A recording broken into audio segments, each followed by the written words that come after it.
আজকের এই প্রতিবাদ সমাবেশে আগত আমার সহযোদ্ধা ভাইরা সবাইকে আমার সংগ্রামী শুভেচ্ছা অভিনন্দন জানাচ্ছে। বন্ধুরা আমার, আজকে ইলিয়াছালী যুক্তরাজ্য বসে আমাদের নেত্রী প্রাণপ্রিয় নেত্রী দক্ষিণবঙ্গের অগ্নিকন্যা সমাহিত ওয়াহিদ ইসলাম রিঙ্কুর বিরুদ্ধে যে অপপ্রচার মিথ্যা বানোয়াট সংবাদ প্রচার করেছে, এই দক্ষিণবঙ্গের পক্ষ থেকে নাগরকান্দা শান্তা থানার পক্ষ থেকে আমি যুব দলের পক্ষ থেকে এর তীব্র নিন্দা এবং প্রতিবাদ জানাচ্ছি।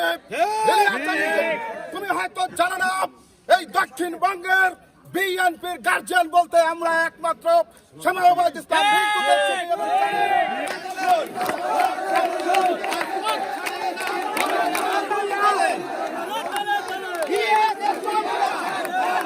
সমাজবাদের কথা যে কেউ বাংলার মাটিতে বলতে হলে তার হিসাব কিতাব করে বলতে হবে।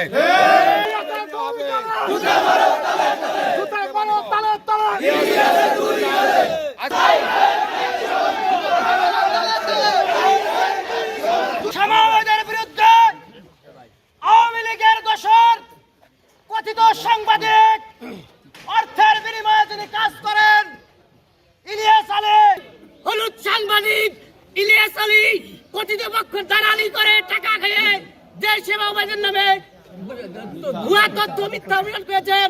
অভিযোগ প্রত্যাহার করো, না হলে তোমার গায়ের চামড়া দিয়ে এদেশের মানুষ দুর্নীতি বাঁচাবে।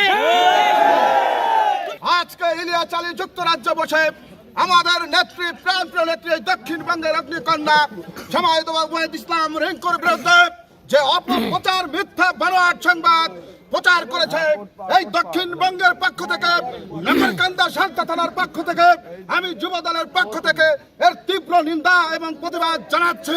যুক্তরাষ্ট্রে বসে যে অপপ্রচার চালাচ্ছে, অনতি বিলম্বে সেই অপপ্রচার প্রত্যাহার করতে হবে। তা না হলে সারা বাংলাদেশ যুব দল, ছাত্র দল, জাতীয়তাবাদী বিশ্বাসী সকল সংগ্রামী নেতা কর্মীরা এর তীব্র প্রতিবাদ। আমরা নগরকান্দাবাসী তার দৃষ্টান্তমূলক শাস্তি চাই।